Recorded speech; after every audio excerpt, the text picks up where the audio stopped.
আমরা যা করি তা তো সামান্য। কখনো নবীর দাঁড়াইয়া সালাম দে, এতটুকুই তো করি।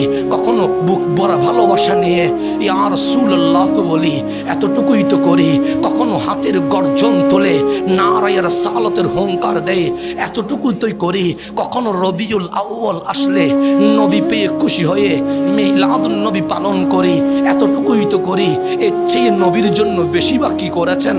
যারা মিলাদুন নবী সইতে পারল না, যারা ইয়া রাসূলুল্লাহ সইতে পারল না, যারা মিলাদ কিয়াম সইতে পারল না, ওরা যদি কাশ মদিনার ওই সাহাবীদের প্রেম যদি দেখতো, তাহলে কি মনে করতো আমার জানা নাই।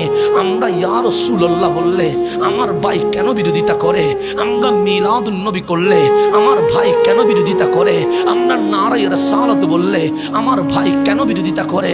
আমি এটা জানার জন্য বুখারীতে ঢুকলাম, বুখারী খুলতে লাগলাম। সাহাবায়ে কেরাম নবীকে কি মনে করেছে? হঠাৎ করে হাদিস চোখের সামনে পড়ে গেল।